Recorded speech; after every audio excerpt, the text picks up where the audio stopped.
Hello and welcome to this Sound on Sound podcast about electronic music and all things synth. I'm Caro C, and in this episode I'm talking with Tim Exile. Tim describes himself as a performance-led musician and technologist. He's toured the world with his electronic music, as well as being signed to the likes of Planet Mu and Warp Records. Being drawn to the more programming side of things, Tim has developed software, instruments and tools for native instruments, and has dedicated his energies over the last few years on developing his own software called Endless. That's Endless with 3 S's, and we'll be telling you more about that imminently. Here's a taste of Tim Exile's sound world to get us started. This was created on an iPhone using the Endless live music making app.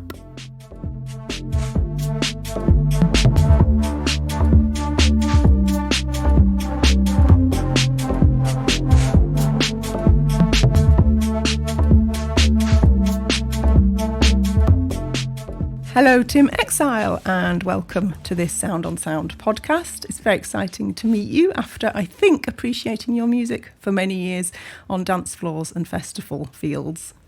Amazing. Well, hi, Caro. Thank you very much for having me on the podcast and taking the time to talk to me. Great. So you describe yourself as, well, obviously you're many things, and one of the most recent things has been your Endless project, which we're going to talk about. But I wonder if you can give us a bit of a potted story of how you've got to this point. Yeah, well, I mean, it starts pretty young. So, when I was 4 years old, I picked up the violin. I absolutely loved it. And what I loved about the violin is it's an instrument where you put your bow on the string, you move your body, music happens, and when you stop moving your body, the music stops. So, my framework for music, for understanding music, was as something that you do and something that happens in real time. Then when I was a teenager, I fell in love with electronic music, totally loved the sound world. I knew that this was the world that I wanted to operate in. Well, at the time, in the mid-90s or early 90s, it was the opposite of embodied. It was music that was designed in studios. At that time, it was just beginning to be designed on screens where you'd lay out blocks and enter numbers and etc. So, I went with it, though, because I knew it was the sound world I wanted to operate with. And, I taught myself to DJ, taught myself to produce, started getting radio play and interest from record labels, released quite a few 12-inch singles and then some EPs, and then released an album on Planet Mu and then another one. And then my kind of recording career culminated with signing to Warp Records. Actually signed a 3-album deal. I made one of the albums, and then the urge for music to be embodied, music to be something that I do, kind of won out in the end. So in parallel to producing all those records, I'd also been tinkering around with, trying to program my own instruments in node-based digital modulars. I started out with this thing called Sync Modular, and then very quickly got into Native Instruments Reactor, and then just went really deep into Reactor and started building what culminated as an instrument called the Flow Machine, which is an instrument for doing exactly what I wanted to do, for improvising electronic music live, for being embodied with electronic music. And then, after that Warp album, I decided that this was something that I wanted to devote my creativity and energy to. Well, firstly, trying to discover for myself what it meant to be an improvising electronic musician, without leaning on the structures of the music industry in terms of, releasing music and, leaning on repertoire and doing gigs where you play the songs that people know. So I started to turn some of the bits of the Flow Machine into products, plug-in products. So I teamed up with Native Instruments to make, firstly, this plugin called the Finger, which was this kind of effects unit that you could play using a keyboard. And then it went on to create the Mouth, which is like a voice synthesizer / vocoder, a bunch of kind of synthetic vocal treatments. And that did really well. And then I went on and started to work on plugins myself. But the thing I'd always wanted to do, since I kind of abandoned my recording career, the thing I really wanted to do was basically reframe music as an activity that we do rather than just a product that we kind of create as professionals and consume alone as sort of mass consumers. And then the ultimate part of this mission, I suppose, was then to reframe music as something that we do together, and that's where Endless comes in. So, Endless is a live collaborative music creation platform. We've got an iOS app and a macOS app. We've got a Windows app coming very soon. And it's basically the same workflow as a Flow machine. So you can create electronic music on the fly. You can do it alone, and you can also do it together in these kind of jam rooms. And yeah, so that's the kind of potted history as it stands. So this makes me all think of the right brain, left brain stuff. So there's the Mixing with Your Mind book, wasn't there? And he talks about how you should get all the left brain stuff out the way first. So set up your template, get everything ready, do all your left brain analytical, sort of technical stuff, and then let yourself just swim in the right brain. And it sounds like, is there something going on there with Endless? I think you've absolutely nailed it. In fact, I might even start talking about that in when we're sort of pitching the company to investors, etc. Because that's such a good way of thinking about it. Yeah, we basically wanted to minimize the amount of left brain stuff that you have to do before you dive in, and really all the left brain stuff you have to do with Endless right now is basically just getting your head around some of the. There's 2 or 3 core concepts that are different to Endless, which enable you to be very right-brained once you've got your head around it. So your left-brain tasks are pretty much a one-shot at, when you first get Endless, there's a few things that you need to learn. It's like riding a bike. And once you can ride a bike, you can ride it for years. And it's very straightforward how it works. Yeah, and it's getting you to that point where it's intuitive, and that's where you find new terrain creatively, especially collaboratively. That adds a beautiful dimension. So what are those? Could you explain those core concepts? Yeah. So, I mean, what I mentioned about these riffs, that's a really core concept right now, is that you have these undo histories, and each riff is, well, it's kind of like a scene in the Ableton session view, but it's limited to these 8 layers. So that's one core concept to get your head around. Once you've got your head around it, it's very, very simple. Another one is what we call retrospective looping. So the way Endless is set, it's set up to be very live. So the built-in instruments we have, they use a live quantizer to keep you in time. That's another thing that sometimes, people need to get used to for a bit, because you're literally, when you're playing into Endless, when you hit that retrospective looper and you commit a riff, that gets sent to our servers and then shared to everybody else who's in the jam with you live. So you don't have a chance to then go in and edit the quantize of that, for example. So those are really the 3 main concepts. Like, you're playing everything in live. You're committing it to audio. You commit it to audio after you've done it rather than before you did it, because, that's another thing. Record arming is probably responsible for the biggest loss of creativity in the entire history of the music industry, because, there's a whole curse of like, do you get that? No, I wasn't recording. In Endless, it's recording all the time. All you do is say, oh, that was good. Hit the retrospective looper. It commits that loop, sends it to the jam, shares it with everyone else. Yeah, and the more you're talking about it, the more I'm thinking how technically I can understand it took 4 or 5 years, because how do you manage the accessibility factor that you're on a phone, everyone's on their phone, you're relying on the internet at the same time as you've got the liveness, so the whole latency and that kind of aspect of it, but also the storage. Yeah, this is why no one's done this yet, because it's technically really hard. And, there are 3 core components to what we're building at Endless. We have overcome the whole problem of network latency in real-time jamming, and awesome. we do this with so it's not, you don't actually stream audio up and down to each other. It's based on a fork of kind of Dropbox technology, basically. So we built it on that tech, and then we just we soldered it in right at the metal, so to speak, with this very fast interface for creation and the retrospective looper. So it's all so tightly kind of welded together that it feels like, once you've got your head around the core concepts, and once you're in a jam with a bunch of other people on Endless, it feels like you're in the same room together. That's what everyone says. It's like, oh my God, I never knew that it was possible to feel like you're in the same room jamming with people, and here it is. So in terms of the technical heavy lifting, we've done that bit. The next component that we're currently fundraising to build out is the social network around that. I'd say, a more kind of gaming-like social network where you really see who's online at the same time. I mean, if you've ever used Clubhouse, this new audio social network that everyone seems to be going crazy about these days, it's very much like that. You know, you have these rooms where you can go and see people speaking.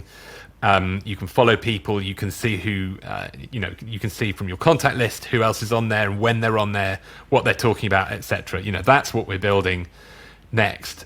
And then the final component is to then build basically a marketplace, or at least, you know, in the broader sense, an economy around what people are creating on Endless, and what, let's say, people who are more experienced at making music, you know, the value that they can bring to other people who maybe want to learn a little bit more about music. So, you know, we've made the first segment of Endless, which is probably the most technically challenging bit. Now we're about to start building the social network.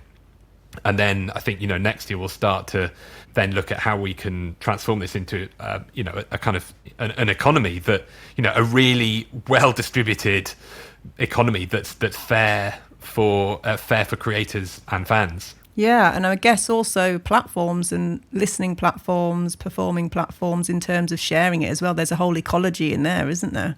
Absolutely, yeah. Well, you know, one of the things that, if you look at broader trends in media, music is quite far behind. So, you look at video, you look at images, look at, text, and now spoken audio. There are platforms nowadays where you can create, share, distribute, discover, and listen to and consume the stuff that's being made, you know, just from one device. And whereas you look at music and, you know, the music creation industry, the music creation tools, it's a completely separate industry from the music distribution and consumption industry. I mean, literally separate industries that you have like this, all the analysts. There's a whole bunch of different analysts. There's a whole bunch of different companies that are funding these things. I mean, it's insane. It's so outdated. So that's where we see a massive opportunity. What we want to do at Endless is reframe music as an activity that we do together, rather than just this product that we consume alone, that's created by a few very privileged and lucky people who've got the kit to do it. We want to be that platform that turns music into something that you can create, share, distribute, discover, and listen to in one platform on one device.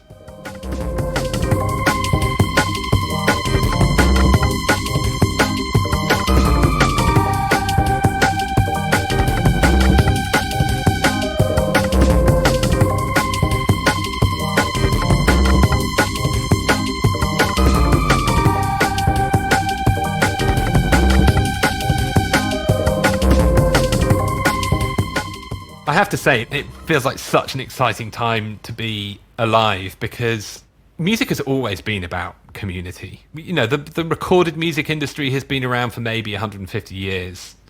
And that's just a tiny anomaly in the history of music, which is tens of thousands of years old. And it was always an activity that we came together to do. And it used, there are some people say that it actually preceded language. So it's actually more fundamental to our communication than language itself. Yeah, tell me more about your team then. I imagine there's got to have been quite a few minds behind this development that took, I think you said 4 or 5 years.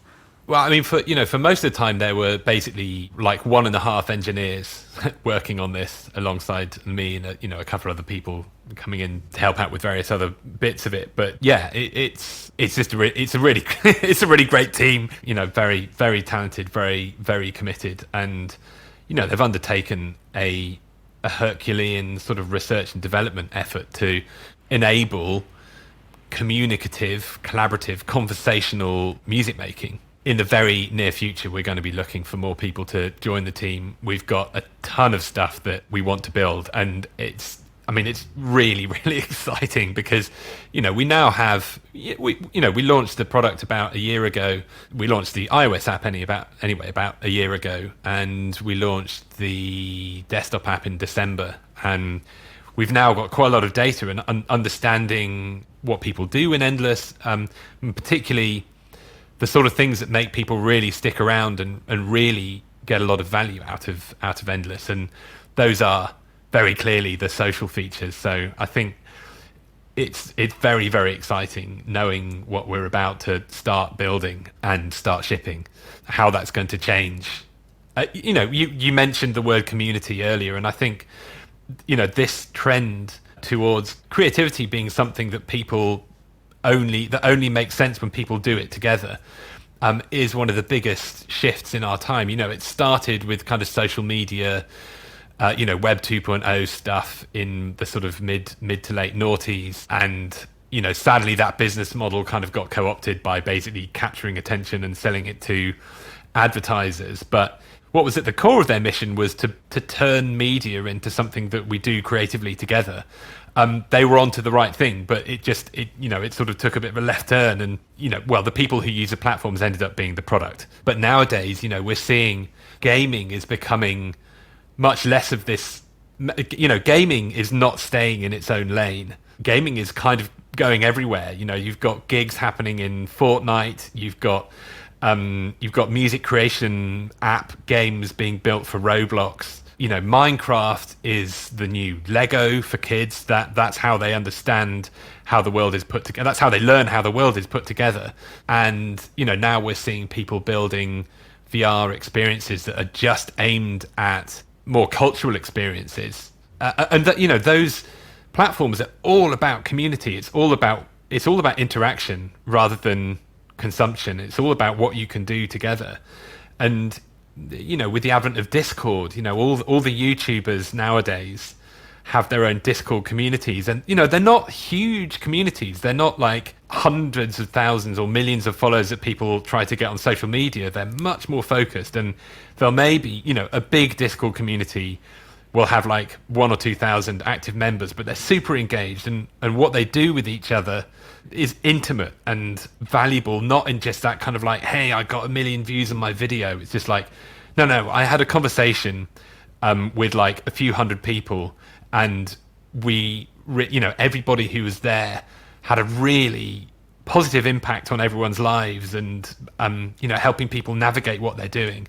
Community is the future, and collaboration is the future, and real-time spontaneous conversations are the future. So it's really exciting to be bringing all those, I suppose, trends, if you like, to a music making platform. Yeah, awesome. And what kind of level of musicianship are most of the people who are using it? Do you know? So right now, we've got this really, really passionate community of early adopters, and they're generally, I would say, they're people who have probably dedicated quite a lot of time in their lives to music making, but they've never decided like, right, I'm going to go for I'm going to establish a career out of this and really try to kind of get ahead and forge, do all that hustling. I think one of the really nice things about Endless is that it's relatively sort of hustle free at the moment. But I think this has a lot to do with that we don't really have our social features in there. Our community all gather on our Discord server, and there's quite a lot of friction between getting the Endless app and then going onto our Discord server and then making friends there and then figuring out who the people on Discord are on the Endless app, etc. So I think what we're noticing, there's a really big artist actually who's made an entire album on Endless, which is coming out later this year, which is really, really exciting, and I wish I could say more about that now. We've got a lot of quite well-known artists who've used Endless and have engaged with the community. Generally, what we find is that the sticking point for, I guess, artists who either have careers or want to build careers right now is that you can't really build an audience. You can't build your own community on Endless right now, which is, again, why we're building these social features. So yeah, it's like enthusiasts, I'd say, like music lovers, or people who understand the importance of community in music, I think. And are there any, or are you looking towards any connectivity sort of potential in terms of like interacting or connecting up with other software? I mean, obviously, I know this is a desktop version, but in terms of software or hardware? Absolutely. I mean, this is where it gets really, really, really exciting, I think. So, right now, even with the mobile version, you can plug in an iRig or you can plug in a class-compliant sound card. and you can pipe in anything you want to, whether hardware synths or an instrument through a nice mic, or there's quite a few people who fire up an Ableton set and then set up a bunch of plugins there and then run that through an iRig into the mobile version. And obviously now we've got the desktop app as well. You can either run that in standalone, or you can run that as a plugin in whatever your DAW is, and then pipe in anything there. So you can, it's there. And in the next few months, we're going to be shipping a lot more features that make that a lot easier. And I think in the long run, the most cool thing about Endless is the workflow. And, we do have a bunch of built-in sounds, and that library is growing every day. And there's definitely a certain convenience to having those sounds there. But, we don't have to build out an entire sample library. It makes sense to make Endless work with all the amazing plugins that have been built over the last 25 years by some very talented people, and to run those inside Endless and build up basically an entire DAW inside Endless. But it's all about doing it now, doing it with people, sharing, building communities, etc. But how does that all manage to run on something like a phone and Wi-Fi?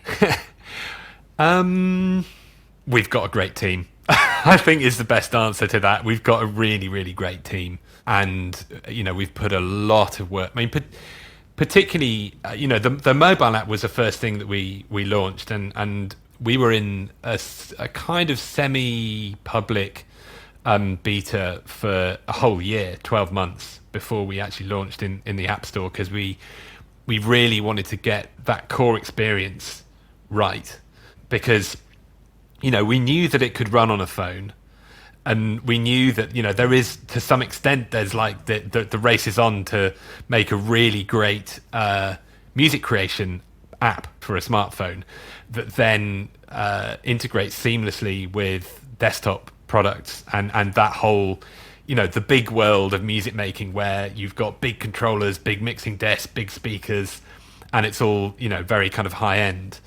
We felt that strategically the most important thing to do first was to make it super light and portable, and then grow out from there. Because I think Endless is one of the first products that has pretty much parity between a mobile app and a desktop app, and complete interoperability as well.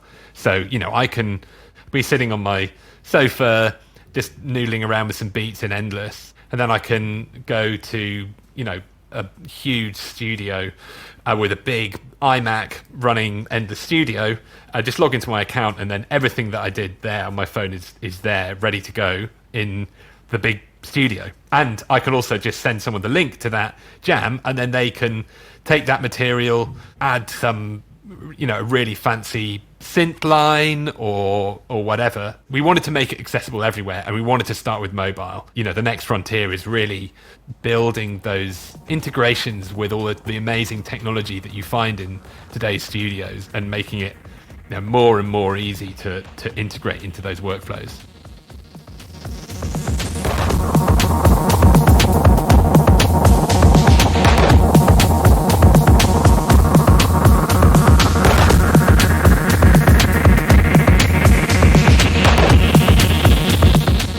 And even though you talk about, obviously, one of the core concepts is the community, Imogen Heap, my last guest, she was showing me how she uses it, and that's very much to get ideas down, or to get ideas flowing.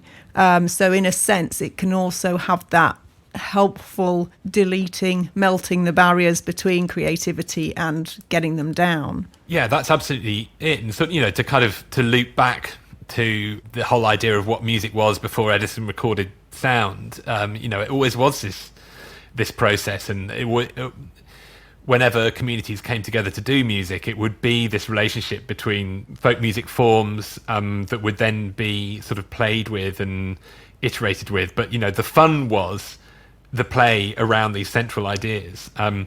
So actually, again, this separation between composition and ideation is another, it's quite a new thing, and it's actually in the long history of music, it's an anomaly. So that's another thing that we're really focused on. What we wanted to do was to make it a seamless experience to create ideas, but then also take those ideas and drag them into whatever piece of software you use to then flesh those out into longer song formats.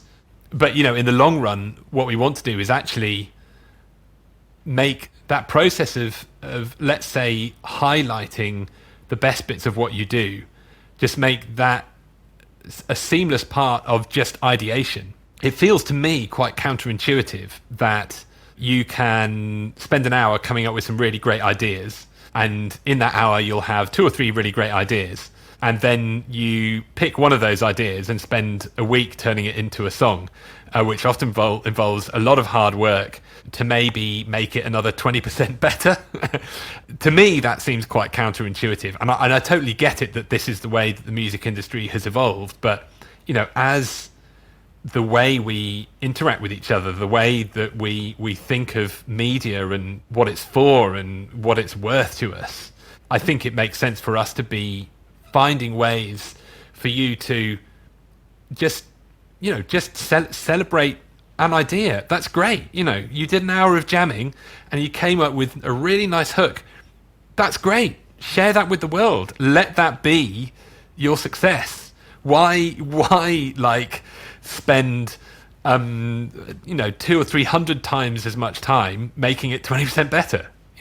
Wow. And so where does the concept of ownership fit into all this in terms of the music? Well, so the way the license works on Endless right now is you retain the copyright in anything you do. You give Endless and everyone else on Endless a license to do whatever they want to do with it on Endless. So it's basically like an IP sandbox, which allows people to sort of feel safe that they can put material in. They know that people aren't allowed to take it out, and it's a real sort of free-for-all. Again, we want to remove any kind of physical and emotional barriers to people taking creative risks.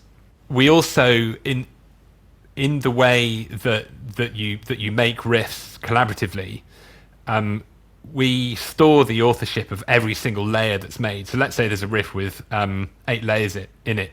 Those layers can all be made by different people, and we track that. Because the main thing about any licensing and IP issues is basically like people. If someone made something, they want it known that they made that thing wherever that thing goes. And if that thing makes any money, they want to have a bit of that money.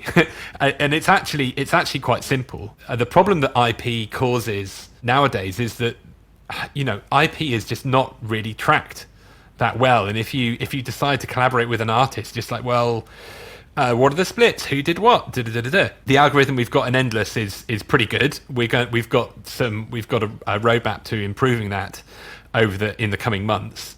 But essentially, if someone decides that they want to take a riff out of Endless, they want to get permission from all the artists, we can say, okay, these are the splits. We know exactly who did what at what point and how much that contributes to the overall composition. So we can just give you a bunch of splits. Again, it's like, as I said, removing as many kind of emotional barriers and headaches to collaboration. Yeah, ace.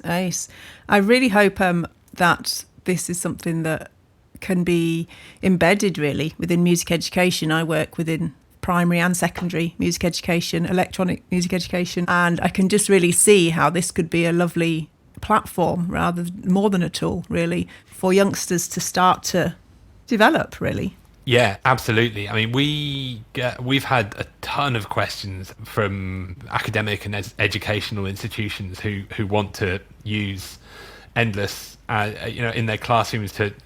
Where we most often get approached is about just teaching basic musicality, really. It's when you get together in rooms that you learn that sort of basic musicality in the same way that you kind of learn etiquette. You learn how to be with people, you learn how to sort of metaphorically dance with people and enter conversations, to listen and to speak.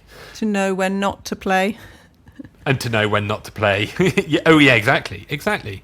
That's where I think Endless has a really bright future in terms of a music education, because there aren't really any tools that do that as far as I know. The main thing is that this really rests on is like we're not on Windows yet. So we're going to be on Windows, I think, late summer. We're aiming to ship our Windows version. It's just we had a bunch of tech stack that we built on around the database stuff needs to be refactored to do that. But as soon as we're on Windows, I mean, I've got a long list of people who've been talking to us about like when can we get Endless in our classroom? Can you do an education deal and stuff like that? And we're just like, well, absolutely, but let's get on Windows, and then there's some really exciting things to do there. Fab. Excellent. Yeah, well, all the best with it. Is there anything else that you feel we haven't talked about that you'd like to talk about in relation to Endless or your work?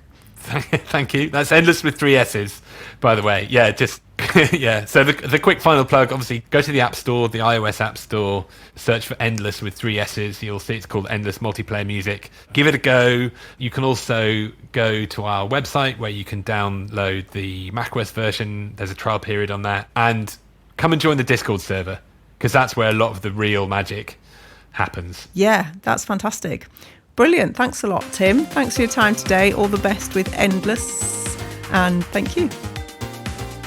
Thank you for listening, and be sure to check out the show notes for further information, as well as links and details of other episodes in the electronic music series. And just before you go, let me point you to soundonsound.com/podcasts so you can check out what's on our other channels. This has been a Caro C production for Sound on Sound.